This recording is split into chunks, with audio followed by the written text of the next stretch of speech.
వైఎస్ఆర్ కాంగ్రెస్ పార్టీకి చెందిన ప్రతి కార్యకర్త తరపున చెప్తా ఉన్నా, నెక్స్ట్ వచ్చేది వైఎస్ఆర్సీపీ 2, జగన్ 2 పాలన వస్తుంది. ఎవడెవడైతే ఈ మాదిరిగా చేశాడో, ఎవడిని వదిలిపెట్టమని చెప్పి సందర్భంగా కూడా ఖచ్చితంగా చెప్తాను. వీళ్ళందరినీ కూడా చట్టం ముందర గట్టిగా నిలబెడతాం. ఆ కోవిడ్ వచ్చేసరికి ఆ తర్వాత 2.5 సంవత్సరం కోవిడ్కి సంబంధించిన పరిస్థితుల మధ్యనే మనమంతా కూడా బ్రతికాం. అందుకే పాలనలో ప్రతి అడుగు, ప్రతి నిమిషం, ప్రతి విషయం ఆ కోవిడ్ సమస్యలను ప్రజలకు ఎలా తోడుగా ఉండాలి అనే విధంగానే ప్రతి అడుగు పడుతూ వచ్చింది. కాబట్టి కార్యకర్తలకు బహుశా చేయగలిగినంత నేను చేయలేకపోయాను అని చెప్పి సందర్భంగా ఖచ్చితంగా ఒప్పుకోవాల్సింది. కానీ ఈసారి మాత్రం జగన్ 2లో ప్రతి కార్యకర్తకు అండగా తోడుగా ఖచ్చితంగా ఉంటాను అని కూడా ఈ సందర్భంగా చెప్తాను. ఈసారి జగన్ 2లో ప్రజలకు తోడుగా ఉంటూనే మరోవైపున కార్యకర్తలకు కూడా అండగా, వాళ్ళ ఇంటికి పెద్దన్నగా, వాళ్లకు తోడుగా ఖచ్చితంగా ఉంటానని సందర్భంగా ఖచ్చితంగా చెప్తాను. వీళ్ళు దిక్కుమాలిన పాలనలో ఏ మాదిరిగా పాలన చేస్తూ ఉన్నారో కూడా మనమంతా చూసాం. మన తిరుపతి మీ అందరికీ కనిపించుంటుంది. నిజంగా ఈ ఒక్కొక్క కార్పొరేషన్లో వీళ్ళకున్న బలం ఎంత అని చెప్పి చూస్తే, తిరుపతి కార్పొరేషన్లో 49 ఉంటే 48 వైఎస్ఆర్సీపీ గెలిచింది. తెలుగుదేశం పార్టీ 1.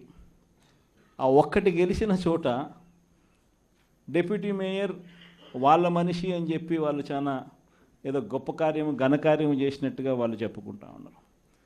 వైఎస్ఆర్సీపీ కార్పొరేటర్లు ప్రయాణం చేస్తూ ఉన్న బస్సును పోలీసుల ద్వారా వీళ్ళే అడ్డుకుంటారు. పోలీసుల ఆధ్వర్యంలో వీళ్ళే దాంట్లో ఉన్న కార్పొరేటర్లను కిడ్నాప్ చేస్తారు. మళ్ళీ వీళ్ళే ఎన్నికల్లో మేమే గెలిచాము అని చెప్పి డిప్యూటీ మేయర్లుగా మావాడే గెలిచాడు అని చెప్పుకునే కార్యక్రమం. ఆ కార్పొరేటర్లు పాపం వచ్చిన తర్వాత వాళ్ళు చెప్పిన గాథలు మీడియా సమక్షంలో మనం అంతా కూడా చూసాం. ఇదే మాదిరిగా ఏలూరు కార్పొరేషన్ 50 డివిజన్ ఉంటే అందులో 47 వైఎస్ఆర్సీపీ, తెలుగుదేశంకి వచ్చింది 3. నెల్లూరు కార్పొరేషన్ 54 డివిజన్ ఉంటే 54 వైఎస్ఆర్సీపీని. హిందూపురం మున్సిపాలిటీ బాలకృష్ణ కనిపిస్తాడు, చంద్రబాబు నాయుడు బావమరిది, ఆయన ఏదో ఘనకార్యంగా చెప్తాడు. 38 డివిజన్లు ఉంటే వైఎస్ఆర్సీపీకి 29 డివిజన్లు వచ్చినాయి. తెలుగుదేశంకి వచ్చింది కేవలం 6. దాంట్లో ఏదో పదవి ఏదో వచ్చిందని చెప్పి ఘనకార్యంగా చెప్పుకుంటా ఉన్నారు. పాలకొండలో 20 ఉంటే 17 వైఎస్ఆర్ కాంగ్రెస్ పార్టీ, 3 టీడీపీ.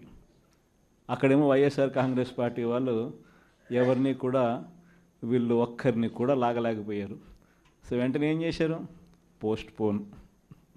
తుని 30 ఉంటే 30కి 30 వైఎస్ఆర్సీపీ. తెలుగుదేశం పార్టీకి ఒక్కడు కూడా లేడు. ఆడ కూడా ఉద్రిక్తత పరిస్థితుల మధ్య ఎలక్షన్ పోస్ట్ పోన్ అంట.